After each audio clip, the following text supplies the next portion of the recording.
তোমরা এতগুলো যুবকের মধ্যে 10টা যুবক তোমরা দাঁড়িয়ে যাও। 10টা যুবক বাপজি হাত তুলে তারা দাঁড়িয়ে গেল। বয়স্ক লোকেরা বলল বাবা শুনে নাও, মক্কার বড় নেতা তার নাম হচ্ছে আবুল হিকাও। ওই ভদ্র লোকটাও আমাদেরকে বলে গিয়েছে ওই তাম্বুর ভিতরে নাকি পাগল ভরা আছে মনে হয়। যুবকরা বলল চাচা আমাদেরকে তো একই কথা বলেছে।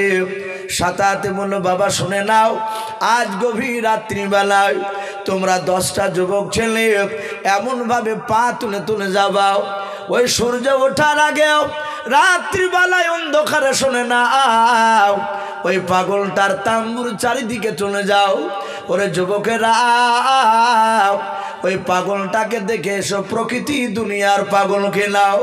যদি ওই পাগল যুবক ছেলেটা হয়, ওই লোকটা যদি পাগল হয়, শুনে নাও আমরা সকালবেলায় পাগলকে আসতে দেব নাও। ওরে আমার যুবকেরাও 10 জনায় তোমরা রেডি হয়ে যাও। 10টা যুবক বাপজি যাওয়ার জন্য রেডি হয়ে গেল। সঙ্গে সঙ্গে মোড়লের রাগ ওই বয়স্ক লোকেরাও ডাক দিয়ে বলো যুবকেরা ওই মক্কার বড় নেতা আবুল হিকাম বলেছে ওই পাগলটার তাম্বুর ভিতরে নাকি পাথর ভরা আছে। ওরে আমার যুবকেরা যদি তোমাদের পায়ের আওয়াজখানা পাগলের কানে যদি চলে যায়, ও যদি জানতে পারে তোমরা আড়ালে দাঁড়িয়ে আছো, তাকে দেখতে গিয়েছো, তার কথা যদি না শোনো হয়তো তার পাথর দিয়ে তোমাদেরকে আঘাত করবে। ওরে আমার যুবকেরাও 10টা যুবক তোমরা দুটো হাতে করে, তোমরা 2 জনায় নয় 10 জনায় তোমরা 20টা পাথর নিয়ে নাও। একটা হাতে একটা করে পাথর নাও। 10 দুগুণ 20টা পাথর 2 জনায় না 10টা যুবকে নিয়ে যাও। এই যুবক যদি তোমাদেরকে জানতে পারে পাথর দিয়ে যদি আঘাত করে রে বাবা, তোমরা পাগলকে 20টা পাথর দিয়ে 10টা যুবকে শুনে নাও। তাকে মারতে মারতে শুধু মক্কা ছাড়া নয় একেবারে দুনিয়া ছাড়া করে দেবাও, এক কথায় তাকে মেরে ফেলবাও। যুবকেরা বলো চাচা চিন্তা করবেন নাও। 10টা যুবক বাপজি তারা চলে গেল। এমনভাবে পা টিপে টিপে বাপ হাঁটতে শুরু করলো যেন ওই মক্কার পাগলটা যেন জানতে যেন না পারে। সারা পৃথিবীর দরদ নবী আমার জনাবে মোহাম্মদ রাসূলুল্লাহ সাল্লাল্লাহু তাআলা আলাইহি ওয়াসাল্লাম বাপজি সারা রাত সেদিন ঘুমায় নাই। নবী আমার তাম্বুর ভেতরে বাবা তার তিল সহকারে বাবা কোরআন তেলাওয়াত করেছিলেন। আল্লাহর নবী বেশ কিছুক্ষণ ধরে কোরআন তেলাওয়াত করে আল্লাহর দিকে তাকিয়ে ডাক দিয়ে আল্লাহকে বলেন আল্লাহ আমি মনে হয় তোমার আর দিনকে বেশি দিন টিকে রাখতে পারবো না। যেইভাবে আবু জেহেল উঠে পড়ে আমার বিরোধিতা শুরু করে দিয়েছেন মালিক আল্লাহ রাব্বুল আলামিনের নবী আমার আল্লাহর কাছে বাপজি ডেকে ডেকে আল্লাহকে ডেকে ডেকে কাঁদেন। এদিকে মক্কার লোকেরা নাই, মদিনার 10টা যুবক বাপজি তারা চলে গিয়েছে। আল্লাহ রসুলের বাপজি তাম্বুর চারিদিকে বাপজি তারা দাঁড়িয়ে আমার বিশ্ব নবীজির চেহারার দিকে বাপজি একবার নজরে পড়ে গিয়েছে। ওই যুবকেরা আল্লাহ রসুলের বাপজি চেহারার দিকে তাকানোর পর যুবকেরা বাবা নবীর চেহারা দেখে বাপজি তারা আশ্চর্য হয়ে গিয়েছে। যুবকেদের 2 হাতে বাপজি 2টো করে পাথর বাপজি ধরে আছে। যুবকেরা তারা সবাই মিলে বাপজি লক্ষ্য করে বলল ভাই ওরে মদিনার যুবকেরা আবু জেহেল লোকটা বলেছিল, ওই মক্কার বড় নেতা বলেছিল এই লোকটা নাকি তাম্বুর ভিতরে পাগল ভরা আছে। ওরে আমার বন্ধুরাও একবার তাকি দেখ এত সুন্দর চেহারা বানো মানুষ পৃথিবীতে আমরা আজকে প্রথম দেখলাম। বলুন সুবহানাল্লাহ। আল্লাহ রসুলের বাপ যে চেহারা দেখে তারা আশ্চর্য হয়ে গিয়েছে। আল্লাহর নবী জনাবে আল্লাহ রসুলের এত চেহারা ছিল বাবা, হযরত বিশ্ব নবীর চেহারার দিকেছে মদিনার 10টা যুবক তারা বলা বলি করতে লাগলো ওরে ভাইরাও এত সুন্দর ভালো মানুষ পৃথিবীতে প্রথম দেখলাম। মক্কার আবু জেহেল বড় নেতা বলেছে এই লোকটা নাকি পাগল রে ভাই, এই লোকটার মধ্যে পাগলের কোনো আকৃতি দেখতে পাওয়া যায় না। যদি পাগল হতো ওর চুলগুলো এলোমেলো হয়ে থাকতো, ওর শরীরের পোশাকগুলো এত ভালো হতো না। ও বন্ধুরা, এই লোকটা পাগল হতে পারে নাই, মক্কার যুবকেরা নাই, মদিনার যুবকেরা আরো আলোচনা শুরু করে দিল। তারাও ডাক দিয়ে বলল, ভাই আবু জেহেল বলেছে ওই পাগলটার কাছে নাকি পাথর ভরা আছে, ওই লোকটার কথা না শুনে নাকি পাথর দিয়ে মারবে। ওরে আমার বন্ধুরাও, ওর চেহারার দিকে চেয়ে দেখো, ওই লোকটা কোনো ব্যথায় ব্যথিত হয়ে কান্না করেছে। আমার মনে হয় ওই লোকটার দ্বারাই কাউকে মারা সম্ভব হতে পারবে না। বলুন সুবহানাল্লাহ। মানুষ পৃথিবীতে বহু রকমের আছে। কিছু মানুষ আছে দেখেন বাবজি, টাকা পয়সা কিছু হয়ে গেলে অনেক গরিব মানুষরা তাকে কথা বলতে ভয় পায়, অনেকে সাহস করে বলতে পারে না। আবার কিছু মানুষ আছে কোটি কোটি টাকার মালিক, অথচ তার ভিতরে চুল পরিমাণ বাবজি কোনো অহংকার নেই। মাঠে যদি লেবার লাগে, তার জমিতে যদি ধান কাটতে যায়, সে জমি দেখতে গিয়ে মনুষ্যের সাথে বসে খায়। এত ভালোবাসা দেয়, কেউ ভয় পাই না। আমার বিশ্ব রসুলের এই আখলাকটা ছিল। আমার রসুল নবীর দরবারে কোনটা বাবজি কাজের মানুষ, এটা বাহির থেকে মানুষকে চিনতে পারতো না। আর আজ আমরা বাবজি চিনা দিয়ে দিই, এমন ভঙ্গিমা নিয়ে চলি যে মানুষের সাথে কেন আমি ওর সাথে কেন মিশতে যাব। এটারও বাবজি জবাব লাগবে কিয়ামতের ময়দানে। আমার বিশ্ব নবীর চেহারা দেখে ওরা বলে, এই দেখ চেহারার দিকে চেয়ে দেখ, লোকটা কাউকে মারতে পারবে না। ও চেহারা দেখে মনে হচ্ছে ওই লোকটা কোনো ব্যথায় ব্যথিত হয়ে আছে। এরা গুনগুন করে আলোচনা করছে। আমার বিশ্ব রসুল বাবজি কানে আওয়াজটা শুনতে পেয়েছে। এ তো তাম্বুর বাইরে কারা কথা বলছে। আল্লাহ রসুল বলেন, এই যুবকেরা, এই তোমরা খারাও। সঙ্গে সঙ্গে যুবকরা বললো, ভাই আর পালানো যাবে না। বলে কেন? বলে ওই দেখ বেটা, তাকে পাগলা বলে আমরা দেখতে এসেছি। ওই লোকটা জেনে নিয়েছে যে আমরা এখানে আড়ালে আছি। 10টা যুবকে নবীজির কাছে চলে গেল। আল্লাহর নবী ডাক দিয়ে বলেন, যুবকেরাও, আমার মনে হয় তোমাদের বাড়ি মক্কা নগরে নাই। ওই 10টা যুবক বিশ্ব নবীজির বাবজি নরম মিষ্টি ভাষা, এত সুন্দর বাবজি নরম কথা শোনার পর বলল, ও ভাই, আপনাকে আমরা কেউ চিনতে পারি নাই। আমাদের বাড়ি মক্কা নগরে নাই, আমাদের বাড়ি মদিনায়।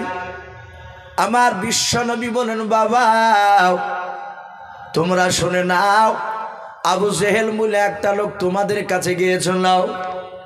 মক্কার যুবকেরা বলে, হ্যাঁ আমাদের কাছে গিয়েছিল। আপনার ব্যাপারে বলেছে আপনি নাকি পাগল, আপনার কাছে নাকি পাথর ভরা আছে, আপনি নতুন কথা বলেন, নতুন ধর্ম প্রচার করেন, আপনার কথা না শুনলে আপনি নাকি তাদেরকে ধরে ধরে মারেন। তা আমরা রাত্রিবেলা আপনাকে পরীক্ষা নিতে এসেছিলাম, বাস্তবে আপনি পাগল না ভালো এটা দেখতে এসেছিলাম। ও মক্কার যুবক, তোমাকে আমাদের দেখে মনে হয় না যে তুমি পাগল রয়েছ। আল্লাহ রসুল বলেন, ওই যুবকেরা তোমরা আমাকে চিনতে পারো নাই। বলে না, বলে আমি রহমতের নবী, মায়ের নবী জনাবে মোহাম্মদ রাসূলুল্লাহ সাল্লাল্লাহু তাআলা আলাইহি ওয়াসাল্লাম। ওরে যুবকেরা, আমাকে রহমতের নবীকে দুনিয়ার বুকে পাঠিয়েছে। ওরে যুবকেরা, আমি তোমাদেরকে সকালবেলায় নতুন কলমার দাওয়াত দেওয়ার জন্য এখানে তাম্বু টাঙিয়েছি। আর যে লোকটা তোমাদের কাছে বারণ করেছিল, ওই লোকটা আমার তোমাদেরকে জান্নাতে নিয়ে যেতে দেবে না। 5 মিনিট ধরে বিশ্ব নবীর নবুয়তের ব্যাপারে, জান্নাত জাহান্নামের ব্যাপারে কিছু শোনালেন বাবা। ওই 10টা যুবকেরা আর থাকতে পারলো না। 7 নবীজিরা হাত দোকানে ধরে বাবা, তারা সবাই কলমা পড়ে মুসলমান হয়ে গেল। বলুন আলহামদুলিল্লাহ। আর রুখতে পারলো না বুঝেন। আমার বিশ্ব নবী বলেন, এবার যাও। যুবকরা বলে, আর যাব না, আমরা আপনার মধুর বয়ান শুনবো। হে রাসূল আপনি বলুন, আমরা পরে যাচ্ছি, এখন আপনার কথাগুলো শুনবো। এরা 10 জনায় বিশ্ব নবীকে গোল করে ঘেরাও করে নিয়ে রসুলের শুধু চেহারার দিকে তাকাচ্ছে। কথাগুলো শুনছে। ওইদিকে মদিনার আরো যে বাপজি 40টা লোক, তারা বলেছিল গোপনে খবরটা নিয়ে আসবা। এরা তো আসেই না। এরা চিন্তা করলো বেটাদেরকে মেরে ফেললো নাকি। এরা ঘন্টা 3 পর এরাও সবাই চলে গেল। এরা যাওয়ার পরে পেছন দিক থেকে দেখছে ওই তো সে যুবকেরা, ওরা তো দাঁড়িয়ে আছে ওখানে। পেছন দিক থেকে যে বলছে এই যুবকেরা, এখানে কি দেখছিস? এরা কেউ পেছন দিকে ঘুরে তাকায় না। এরা জাহাতে বাপজি 40 জনা এদের 10 জনাকে ভাবে ফাড়ি দিয়ে ঠেলা মেরে বাপজি জাহাতে নজর করেছে। ওদেরও চেহারাটা বিশ্ব রসুলের চেহারার দিকে পড়ে গিয়েছে। এরাও কিছুক্ষণ ধরে নবীর কথা শোনার পরে এরাও 40 জনা কলেমা পড়ে মুসলমান হয়ে গেল। বলুন আলহামদুলিল্লাহ। আবু জেহেল চেষ্টা করেছিল যে মদিনার 50টা লোক, একটা লোকও যেন বেটার কাছে না যায়, কিন্তু পারলো ভাই ঠাকাতে কথা বলে। গোটা 50টা লোকই বাপজি ঈমান নিয়ে চলে আসলো। এরাও মক্কা থেকে যখন বাপজি তারা আপন আপন দেশে চলে গেল, এইভাবে কেতাবে লিখেছে নবীজির চরিত্র কথা গোটা আরবে বিভিন্ন শহরে বাপজি বাজারে ছড়ে গিয়েছিল। তারা আসতো, নবীর গুণাবলী নিজে চোখে দেখত, কেউ শুনতো, বলতো যে এইরকম লোকটার মতো লোক আর পৃথিবীতে কোথাও নেই। তারা ছুটে গিয়ে বাপজি সেখানে দেশে গিয়ে আলোচনা করত। সম্মানিত ভাইরা আমার, বাবা জীবনেরাও, সেই আবু জেহেল রাত্রিবেলা বলল, ভাই আমি মদিনার একটা লক্ষ্য ঠেকাতে পারিনি। তারা সবাই বেটার দিকে হয়ে গিয়েছে। বলো বেটাকে দুনিয়ার বুক থেকে নাস্তাবুদ করা কোনো রাস্তা আছে কিনা? তাকে একটু অপমান আমরা করতে পারলাম না। ওকে অপমান করতে গিয়ে আমরাই অপমান হয়ে গিয়েছি। আপনারা সকলেই জানেন, আমার বিশ্ব রসুল মেরাজ থেকে ফিরে আসার পরে আবু জেহেলরা অনেক চেষ্টা করেছিল সাহাবাদের ইমানকে বাপজি নষ্ট করার, নবীর কাছ থেকে মুখটা ফিরিয়ে নিয়ে আসা, তারা পারেনি। আমার রহমতের নবীর সাহাবারা তারা এমনভাবে নবীর উপর ইমান এনেছিলেন, তারা রসুলকে বিশ্বাস করেছিলেন, তাদের ইমান বাপজি নড়াতে পারেনি। আমার রসুল যখন মেরাজ থেকে ফিরে এসে সকালবেলায় মসজিদে পুরো মেরাজের বর্ণনা বাপজি করলে, কেতাবে লিখেছে বেঈমান আবু জেহেল, উতবা, সাইবারা, ওরা সবাই মসজিদের বাপজি আপনার দরজার কাছ থেকে দাঁড়িয়ে দিয়ে রসুলের কথাগুলো শুনছিল। আমার নবী তাকে দেখলেন, এরা সবাই শুনছে। আবু জেহেল দেখলো এদেরকে তো পারা যাবে না। এখানে যারা নবীজির কথা শুনেছে তারা সবাই নবীরই লোক। ওরা মুখ ভরে দিয়ে দেখলো যে মসজিদে ভিতরে ফজরের নামাজ, মুহাম্মদ সাল্লাল্লাহু আলাইহি ওয়াসাল্লামের কাছের লোক কে আসেনি নামাজ পড়তে। ওরা তাকিয়ে দেখলো আবু বকর নেই। এরা আর দেরি করল না, সোজা দৌড়ে গেল আবু বকরের বাড়ি। আবু বকর বলছেন, ভাই আবু জেহেল, কি ব্যাপার? তোমরা তো আমার বাড়িতে আসার কথা নয়, তোমরা কেন এসেছো বলো? আমার বিশ্ব নবীজির বাপজি বন্ধু আবু বকর জিজ্ঞাসা করলেন। এরা আবু জেহেল বলল, ভাই এতদিন যা মিথ্যে বলেছি, আজ তোমার কাছে মিথ্যা কথা বলতে আসেনি। তোমাদের মুহাম্মদ সাল্লাল্লাহু আলাইহি ওয়াসাল্লাম পাগলা হয়ে গেছে। বলো পাগলা মানে? বলে আজ তো সকালবেলা যাওনি। বলে আমার অসুবিধার কারণে আমি যেতে পারিনি। আমার রসুল কেমন পাগলা হয়েছে বলো? ডাক দিয়ে বলছে, ভাই আবু বকর আগে বলো, মসজিদে হারাম থেকে বাইতুল মুকাদ্দাসের রাস্তা কতটা দূরত্ব? এক রাতে কি একটা মানুষের যাওয়া সম্ভব? আবু জেহেল বলো, কথা বুঝতে পারলাম না, একটু পরিষ্কার করে বলো। ডাক দিয়ে বললো, তোমার নেতা মুহাম্মদ সাল্লাল্লাহু আলাইহি ওয়াসাল্লাম বাইতুল মুকাদ্দাসে গিয়েছিল আজকে রাত্রিবেলা, গত রাত্রিতে। মসজিদে হারাম থেকে বাইতুল মুকাদ্দাস যদি উঠে চেপে যায় প্রায় 7 দিন 7 রাত লাগবে। বলুন আলহামদুলিল্লাহ। এতটা রাস্তা, আর অতটা রাস্তা তোমার নবী এক রাত্রি চলে গেল। মেরাজে পুরা ঘটনা বাপজি রসুল যেভাবে বলেছিলেন ওইভাবে বাপজি ওরা শোনাতে লাগলো আবু জেহেলরা। আবু বকরকে বলছে, ভাই এত বড় মিথ্যা কথা কি মানা যায়? একটু বললো, চিন্তা করে বললো। আবু বকর বললেন, ভাই এ কথা তোমরা বাইনে বলো না তো মিথ্যা করে? আবু জেহেল বলল, না, আজকের কথাটা সত্য বলছি। আমার আবু বকর বললেন, ভাই যেই কথাগুলো তোমরা জবান দিয়ে বের করলে, এই কথাগুলো যদি হুবহু রাসূলুল্লাহর জবান দিয়ে বেরিয়ে যায়, আমি আবু বকর ওই কথার উপর ঈমান আনলাম। বলুন সুবহানাল্লাহ। সাথে হাতে বিশ্বাস করে নিলে। আবু জেহেল বলল, এত বিশ্বাস? বলে, হ্যাঁ। আবু জেহেলরা চলে গেল, তার ঈমানটাকে নষ্ট করতে পারলো না। নবীজি সোজা দৌড়ে গিয়ে মসজিদে, রাসূল বাবজি দাঁড়িয়ে আছে। আবু বকর ডাক দিয়ে বলল, নবী গাও, আপনার কিছু কথা আবু জেহেল, উতবা, সাইবারা আমার কাছে গিয়ে বলেছে। আল্লাহর নবী বলেন, ওগো আবু বকর, এমন কি কথা বলেছে তুমি একটু শোনাও। বলে, নবীজি আজকে রাত্রিতে আপনি মেরাজে গিয়েছিলেন, আল্লাহর কাছে কি দেখা করতে গিয়েছিলেন? আবু বকরকে যেভাবে বাপজি আবু জেহেল বলেছিল, সেইভাবে সব ঘটনা বাপজি শোনালেন। আমার বিশ্বনবী আবু বকরের মুখ থেকে শোনার পর বললেন, আবু বকর, এই কথাটার উপর কি তুমি ঈমান আনো নাই? আবু বকর হাত জোড় করে বলেন, নবী গো, বেয়াদবি হলে মাফ করবেন। আমি আবু জেহেল বেঈমানদেরকে আমি উত্তর দিয়েছি। আমার নবীজির পবিত্র জবান দিয়ে যদি কথাগুলো বের হয়ে যায়, আমি আবু বকর সব সত্য বলে মেনে নিলাম। আল্লাহর নবী আর থাকতে পারলেন না। নবী আমার আবু বকরের কথা শুনে বাপজি হাসতে লাগলেন। আল্লাহ রাসূল দৌড়ে এসে বাপজি আবু বকরকে বুকের সাথে জোরে ধরে বলেন, আবু বকর রে, এত তুমি আমাকে বিশ্বাস করো? বলে, হুজুর হ্যাঁ, সারা পৃথিবীর সবচেয়ে আপনাকে আমি বেশি বিশ্বাস করি।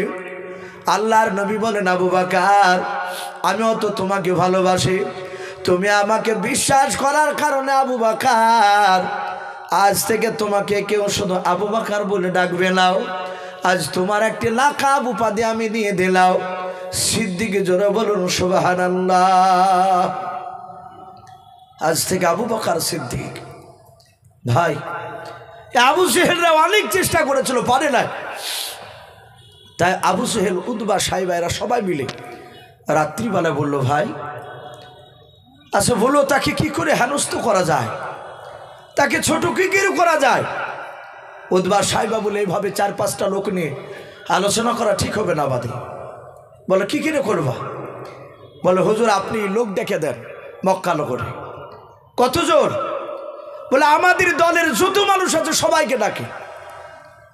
সেই সময় বাপজি কিতাবে লিখেছে, আপনার তাফসিরে মারিফুল কোরআন তাতে এসেছে এই ঘটনাটা। ডাক দিয়ে বলল, আপনি ডাকো। আবু জেহেল ডাকলো। মক্কা নগরে 1 নাই 2 নাই, প্রায় 12,000 লোক বাপজি আপনার বেশি সেখানে জমায়েত হলে একত্রিত হয়েছে। আবু জেহেলকে উতবা সাহেব বলে, এবার আপনি প্রধান বক্তা হয়ে আপনি এবার আলোচনা করুন। যেটা আমাদের সামনে বলছিলেন রাত্রিবেলায়, এটা দিনের বেলা আপনি আলোচনা করুন।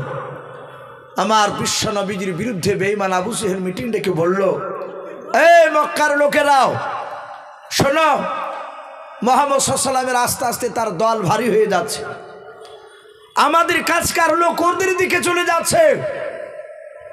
বলো ব্যাটাকে কি করে দুনিয়ার বুক থেকে হেনস্থ করা যায়, তাকে ছোট করা যায় কি করে?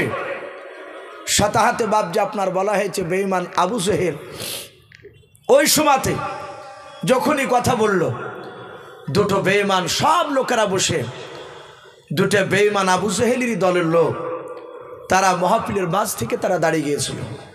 তাদের নাম কেতাবে এসেছে। একটার নাম ছিল নাজার ইবনে হারিস, আর দ্বিতীয় যার একটা বেঈমান তার নাম ছিল উকবা বিন আবি মুঈত। এই 2 বেঈমান দাঁড়িয়ে বলল, ভাই আবু জেহেল, আমাদের মক্কা নগরে আর সেরকম বুদ্ধিজীবী লোক নেই যে সেই লোকটাকে নবীজির কাছে খাড়া করা হয় না। নবীকে যা প্রশ্ন করা হয়েছে সবই তো উত্তর দিয়ে দিয়েছে। এরকমও বাপজি তারা প্রশ্ন করেছিল, হে মুহাম্মদ সাল্লাল্লাহু আলাইহি ওয়াসাল্লাম, তুমি যদি নবী হও তাহলে চাঁদকে দু টুকরা করতে পারবা? ওরা জমিনে যখন অপমান করতে পারে না, জমিনে জিনিয়ে দিও। এবার আসমানের দিকে তাকে বলল, আমার বিশ্ব রসুল সেটা আঙুলের ইশারা করে চাঁদকে দ্বিখণ্ডিত করে দেখে দিয়েছিলেন। বলুন আলহামদুলিল্লাহ। এটাও জানাতে হয়ে গিয়েছিল, তাই বললো ব্যাটাকে পারা যায় না। আবু জেহেল বলল, এই তাহলে কি আমরা হাত গুটে বসে থাকবো? নাজার ইবনে হারিস আর উকবা বিন আবি মুঈত বলল, না, হাত গুটে বসে থাকার জন্য এখানে দাঁড়াই নাই। বলে কেন দাঁড়িয়েছে? বললো, ডাকে দিয়ে বললো, ভাই আবু জেহেল, মক্কার বাইরে একটা দেশ আছে ইয়াসরিব বলে নাও, যার কথা আপনাদের সামনে শোনাছিলাম। ওই দেশটায় তৎকালীন সেই জামানায় গোটা আরবের মধ্যে ওই ইয়াসরিব অর্থাৎ মদিনার দেশের লোকেরা তারা পণ্ডিত মানুষ ছিল বেশি। আপনাদেরকে যদি মমিনপুর এখানে বলা যায় যে এলাকায় গোটা 20 গ্রাম মিলে এই গ্রামের মধ্যে সবচেয়ে কোন দেশের মানুষ বাংলা শিক্ষিত মানুষ বেশি, আশা করে আপনার এলাকা লোক বলতে পারবে। ওরা বলল দুজনাই ওই ইয়াসরিব অর্থাৎ মদিনার আপনার লোকেরা সবচেয়ে বুদ্ধিজীবী। আবু জেহেল বলে, এটা তো শুনেছি, আমি জানি, কি বলতে চাও? বললেন, ভাই আপনি এখান থেকে 2টো লোক পাঠিয়ে দেন না ইয়াসরিবে, ওখানকার সবচেয়ে যে বড় বড় ইহুদির যারা পণ্ডিত তাদের কাছ থেকে কিছু ক্রিটিক্যাল প্রশ্ন সংগ্রহ করে আসে। ব্যাটাকে ধরলে ব্যাটার উত্তর দিতে পারবে না। এগুলো ছিল শয়তানদের বুদ্ধি। এখনও সেই শয়তান একদল পৃথিবীতে এখনও জিন্দা আছে, এখনও আছে।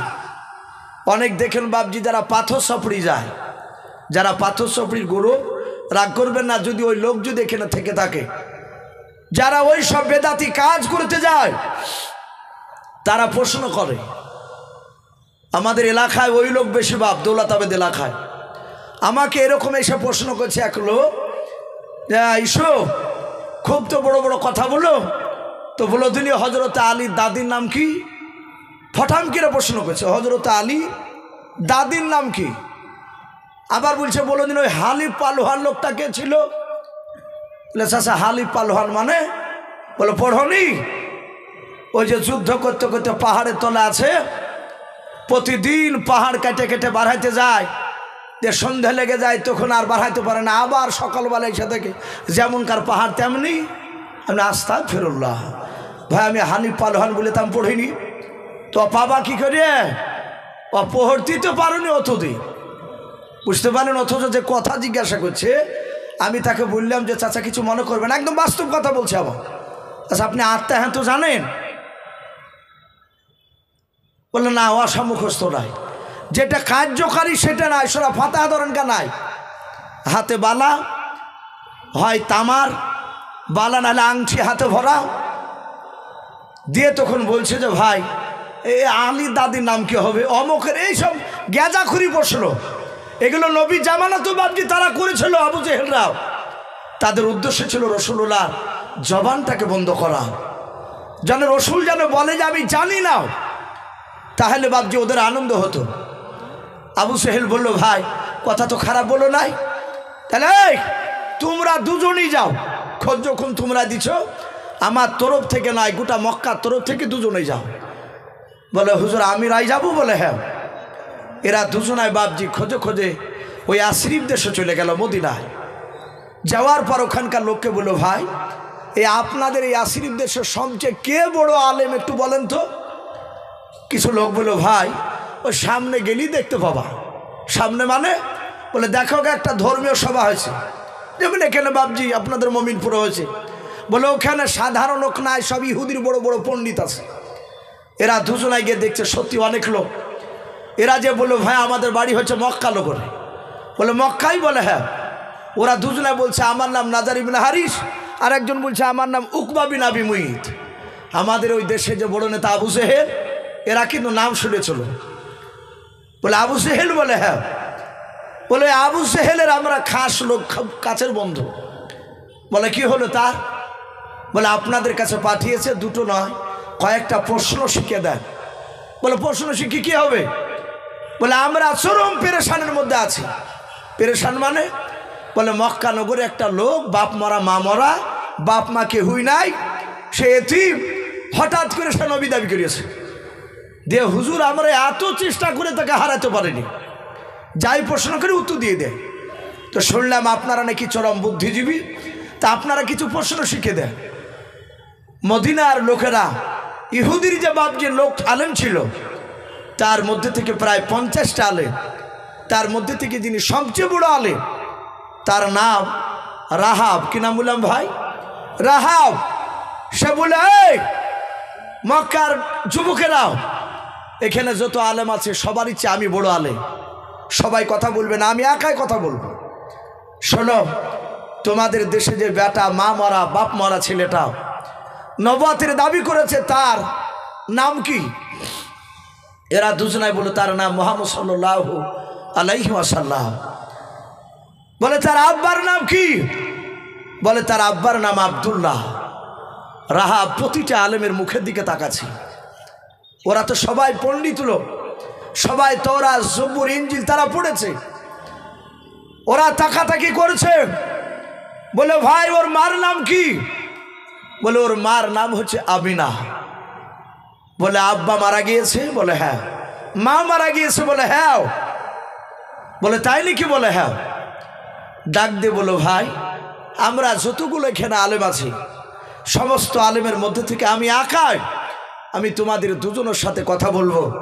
আমি মাত্র তোমাদের দুইজনকে 3টা প্রশ্ন শিখিয়ে দিব, এমন 3টা প্রশ্ন শিখিয়ে দিব যে 3টার প্রশ্ন গোটা পৃথিবীর কোনো মানুষ পারবে না, একমাত্র ইয়াসরিবের এই যতগুলো ওলামা আছে আমরা ছাড়া। আর পৃথিবীর মধ্যে আরেকজন ব্যক্তি, তিনি হচ্ছেন আখিরি জামানার পয়গম্বর জনাবে মুহাম্মদ রাসূলুল্লাহ সাল্লাল্লাহু আলাইহি ওয়াসাল্লাম। এই নবী আর আমরা ছাড়া কেউ পারবে না। নাজার বিন হারিস বলল, ভাই ওই রকমই তো খাতারনাক প্রশ্ন জানা দরকার, একটু তাড়াতাড়ি বলিয়ে দেন। বলে ভাই নবীকে গিয়ে প্রথম নাম্বার প্রশ্ন করবা, ইয়াসআলুনাকা আনির রূহ, রূহ কাকে বলা হয়, এই প্রথম প্রশ্ন তাকে করবা। দ্বিতীয় নাম্বার প্রশ্ন করবা আসহাবে কাহাফের বিস্তারিত ঘটনা তার কাছে জানতে চাইবা। সত্যিকারী নবী হলে পারবে, ভণ্ডা হলে পারবে না।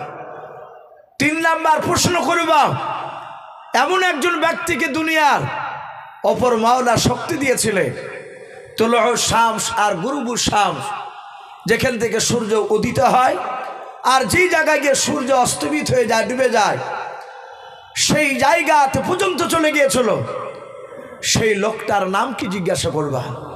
বেটা সত্যি নবী হলে পারবে, ভণ্ডা হলে পারবে না। এরা 3 জনা বলল, বাহ এ তো দারুণ প্রশ্ন শিখে দিয়েছে, এতে জীবনে শুনি না, এ তো আজীব প্রশ্ন। এরা দুজনে বলল, ভাই প্রশ্ন শিখিয়ে দিলেন, একটু চট করে একটু মানেটা বলে দেন। রাহাব বলল, ভাই এটা আমাদের আলেমদের একটা প্রথা রয়েছে এখানে। বলে কি প্রথা? বলে মদিনার তরফ থেকে প্রশ্ন শিখিয়ে দেওয়া হয়, কিন্তু সেই প্রশ্নের উত্তরগুলো কাউকে বাহিরকার লোককে বলে দেওয়া হয় নাই। বলুন আলহামদুলিল্লাহ। এরা দুজনায় চিন্তা করছে, আবু জেহেল যা চালাক তার চেয়ে এরা 7 গুণ চালাক বেটারা। বললো ভাই যদি উত্তর না বলে দেন তাহলে বেটা তো সব প্রশ্নেরই তো উত্তর দেয়, তাহলে এটারই যে পারবে না তার কোনো মানে নাই। আর সে যদি মিথ্যে করে বলে তো জানবে কি করে? তো বললো ভাই কিছু করার নেই। বললো ভাই তাহলে চলে। রাহাব বলে, একটা শর্তের উপর আমরা যেতে রাজি আছি। বলে কি? সবাই নয়, এতগুলো আলেমের মধ্যে মাত্র 14 থেকে 15টা আলেম তোমার সাথে আমরা যাব। প্রশ্ন করবা তোমরা, উত্তরটা বাছাই করবো আমরাও। সেই নবী মুহাম্মদ সাল্লাল্লাহু আলাইহি ওয়াসাল্লাম যদি উত্তরটা সঠিক দিয়ে দেয় তাহলে আমরা যতগুলো ইহুদির আলেম যাব সবাই মুহাম্মদ সাল্লাল্লাহু আলাইহি ওয়াসাল্লামের হাতে হাত দিয়ে কলেমা পড়ে মুসলমান হয়ে যাব। বলুন সুবহানাল্লাহ। এরা বলছে ভাই হাত ধরছি, যাও লাগবে না, যদি মুসলমান হয়ে যান আর যে পারবে না তার কোনো গ্যারান্টিও নাই। যদি বলে দেয় আর আপনারা মুসলমান হবেন তাহলে তো আমাদের লোকা থাকবে না। বলে ভাই তাহলে কিছু করার নেই, তাহলে তোমরা যাও। এরা চরম বিপদে পড়ে গেছে, প্রশ্ন শুনেছে খাতারনাক, উত্তর জানে না, বেকায়দায় পড়ে গেছে। লাস্টে এরা আলোচনা করে বললো ভাই এত বড় কঠিন প্রশ্ন মুহাম্মদ সাল্লাল্লাহু আলাইহি ওয়াসাল্লাম আর মনে হয় পারবে না, চল নিয়ে চল, যা হবে হবে। বলে হুজুর চলুন, অসুবিধা নাই। বলে রাজি আছো শর্তের উপরে? বলে হ্যাঁ। 14 থেকে 15টা ইহুদের আলেম বাবজি চলে আসলাম। আবু জেহেলকে ডেকে বলো ভাই শুনে নাও, এই মক্কার বড় বড় নয় ইহুদি বড় বড় আলেম এসেছে আমাদের সাথে, কিন্তু ভাই সাবধান। বলে কি সাবধান? বলে তুমি যা চালাক তার চেয়ে 7 গুণ চালাকেরাও। এরা 3 জনা না 14 থেকে 15 জনাই আমাদের সাথে এসেছে, প্রশ্ন করবে আমরাও, উত্তর বাছাই করবে ওরাও। যদি নবী সাল্লাল্লাহু আলাইহি ওয়াসাল্লাম উত্তর দিয়ে দেয় তাহলে এরা সবাই মিলে মুসলমান হয়ে যাবে। ওরে ভাই চিন্তা ভাবনা করে প্রশ্ন করবাও। আবু জেহেল বলল চিন্তা করিস না ভাই, আমি এমনভাবে প্রশ্ন করবো বেটার ভয় উত্তর দিতে পারবে না। আবু জেহেল বেঈমান বিশ্ব নবীকে বাপজে ডেকে পাঠানো। আল্লাহর নবী জনাবে মোহাম্মদ রাসূলুল্লাহ সাল্লাল্লাহু তাআলা আলাইহি ওয়াসাল্লাম নবী আমার চলে আসলেন। বলেন চাচাও আমাকে কেন ডাকলেন? বলে ভাতিজাও এসব লোককে চিনতে পারছো? বলেন নাও। নবী বলেন মনে হয় এদের বাড়ি মক্কা নগরে নয়। আবু জেহেল বলল বেটা তুমি ঠিকই ধরেছে, এদের বাড়ি মক্কাতে নয়। বলে কোথায়? বলে এদের বাড়ি হচ্ছে ইয়াসরিব, ওই মদিনাতে। বলে তাই নাকি? বলে হ্যাঁ। বলে কেন এসেছে এখানে? বলো। ডাক দে আবু জেহেল বলল এরা বড় বড় ইহুদির বড় বড় পণ্ডিত। এই ভাতিজা তোমাকে বেশি নাই, মাত্র 3টা প্রশ্ন করব, তুমি যদি উত্তর দিতে পারো তাহলে জানবো তুমি সত্যিকারের নবী বেটাও। শুনে নাও, উত্তরগুলো যদি একটু কর্মকর যদি হয়ে যায় তাহলে তোমার কণ্ঠনালীকে ধরে কণ্ঠনালী ছেড়ে ফেলবো। ওরে ভাতিজা তোমার প্রশ্নের উত্তরগুলো এরা যাচাই করবে। আল্লাহর নবী বলে চাচা অসুবিধা নাই বলুন। ডাক দে বলো ভাতিজা প্রথম নাম্বার বলো ইয়াসআলুনাকা রূহ কাকে বলা হয়? আনি রূহ বলে প্রশ্ন করা হলো। আল্লাহর নবী বলেন চাচা 2 নাম্বার প্রশ্নটা আপনি বলুন। বলে ভাতিজা 2 নাম্বার প্রশ্ন শুনে নাও। তুমি বলো আসহাবে কাহাফ কাদের বিস্তারিত ঘটনা শোনাও। আল্লাহর নবী বলে চাচা 2 নাম্বার হলো 3 নাম্বার বলুন। বলে ভাতিজা পৃথিবীর মধ্যে এমন একটা ব্যক্তিকে শুনে নাও আল্লাহ শক্তি নিয়েছিলেন, সেই ব্যক্তি উত্তর থেকে দক্ষিণ, দক্ষিণ থেকে উত্তর শুনে নাও, পূর্ব থেকে পশ্চিম, পশ্চিম থেকে পূর্ব, সারা পৃথিবী ভ্রমণ করেছেন। রে ভাই তাড়াতাড়ি এরা উত্তরখানা বাছাই করবে। ভাতিজা তুমি তাড়াতাড়ি 3 নাম্বার প্রশ্নের ওই লোকটার নাম কি বলা? বিশ্ব রাসূল বলেন চাচা আমি আজকে বলতে পারবো না, আগামীকাল বৈকালবেলা আসবে, আমি আগামীকাল এই 3টা প্রশ্নের উত্তর দিয়ে দেব। বলুন সুবহানাল্লাহ। নবীজি এতটুকু কথা বললেন। আবু জেহেলের লোকেরা ওই ইহুদির আলেমরাও তারা বলল ভাই আর একে ডিস্টার্ব করা হবে না, বিরক্ত করা হবে না, এই সময় দিয়েছে চলো আমরা চলে যাই, আগামীকাল নির্ধারিত সময় মোতাবেক এসে তাকে প্রশ্ন করা হবে। আমার বিশ্ব রাসূল জানতেন আমি বিপদে পড়লি আল্লাহ তরফ থেকে সম্রাট জিবরিলকে পাঠাতে। সম্মানিত ভাইরা আমার বাবা জীবনেরা, আমার বিশ্বনবী বারবার তাকাচ্ছে, জিবরিলের কোনো খবর নাই। সকালবেলায় বাপজি তারা এসেছিল আবু জেহেলের লোক নিয়ে, আমার রসুলকে প্রশ্ন করল। আবু জেহেল বেঈমান। নবী আমার এক এক করে 3টা প্রশ্নের একটার উত্তর দিতে পারলেন না। কেন? তাফসীরে এসেছে বাপজি রাসূল সাল্লাল্লাহু আলাইহি ওয়াসাল্লাম ইনশাআল্লাহ এই শব্দটা বাপজি তিনি বলেছিলেন না, উনি বলেছিলেন না। এ না বলার কারণে আল্লাহ রাব্বুল আলামিন সম্রাট জিবরিলকে তার কাছে 15 দিন বন্ধ করে রেখেছিলেন। বলুন আলহামদুলিল্লাহ। ভাই অনেকের আকীদা তারা বলে যে নবী গায়েবের খবর জানে না, নবীরা গায়েবের খবর জানে না। আল্লাহ রাব্বুল আলামিন যতটা নবীকে জানায় ফেরেশতা জিবরিলের মাধ্যমে ততটাই, তার বাইরে বাপজি অদৃশ্যের খবর নবীরা দিতে পারে না, কোন রসুলও দিতে পারে না। সম্মানিত ভাইরা আমার বাবা জীবনেরা, আমার বিশ্ব নবী দরুদি নবী আমার রহমতের নবী আমার 15 দিন পর সেই সম্রাট জিবরিল আবার আল্লাহর হুকুম আসলে রসুলকে বলুন হুজুর আজ আল্লাহ আপনার কাছে পাঠিয়েছে ওই 3টা প্রশ্নের উত্তরটা জানিয়ে আপনাকে জানানোর জন্য বলেছেন। নবী বলেন, আজ কেন আসলে, এর আগে কেন আসো নাই? আবু সেহেল বেঈমান অনেক আনন্দ করেছিল যে বেটা আজ ঠেলায় পড়েছে, আজ বেটা উত্তর দিতে পারেনি। কিন্তু নবীজি সেদিন রাগ করেনি। জিবরিল বলেন, হুজুর সেদিন আপনি ইনশাআল্লাহ বলেননি, বলেছিলেন আগামীকালকে এসে উত্তর দিয়ে দিব। তা আজ আপনাকে 3টা প্রশ্নের উত্তর শিখিয়ে দেওয়ার জন্য পাঠিয়েছে আমাকে। নবী শুনলে আবার গিয়ে ভাবছে আবু সেহেলকে ডাক দিলে। আবু সেহেল বলল, ভাতিজা ওই মদিনার লোকেরা পালাইনি আছে, দেখি তুমি উত্তর দিতে পারো কিনা। বিশ্বনবী আমার এক এক করে 3টা প্রশ্নের বাবজি উত্তর দিয়ে দিয়েছিলেন। বেঈমান আবু সেহেলের সামনে ইহুদির বাবজি আপনার আলেমগুলো তারা সকলে সত্য নবী বলে মেনে নিয়েছিল। বলুন আলহামদুলিল্লাহ। আবু সেহেল মানে না। আবু সেহেল সেদিন নবীর ওপর ঈমান আনেনি। নবীজি বলেছিলেন, চাচা আপনি মূর্খের বাপ, আপনাকে আজ থেকে মানুষ আবুল হিকাম বলে কেউ ডাকবে না।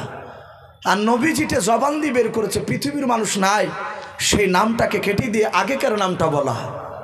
আমরা সকলেই জানি, দেখবেন ওলামারা হাদিস পড়লি মসজিদে জুম্মায় হোক, মিলাদে হোক, জালসায় হোক, যে কোনো জায়গায় হাদিস পড়লি ওয়া নাবি হুরায়রা, তা বলে না ক্বালা নবী সাল্লাল্লাহু তাআলা আলাইহি ওয়াসাল্লাম। এই যে আবু হুরায়রা, এর নামটা কিন্তু আবু হুরায়রা নয়, এর আসল নাম ছিল আব্দুর রহমান বিন আউফ। আব্দুর রহমান বিন আউফ, আউফের বেটা আব্দুর রহমান। কিন্তু আমার বিশ্ব রসুল তাকে দেখতেন বিড়ালির বাচ্চাকে ভালোবাসত।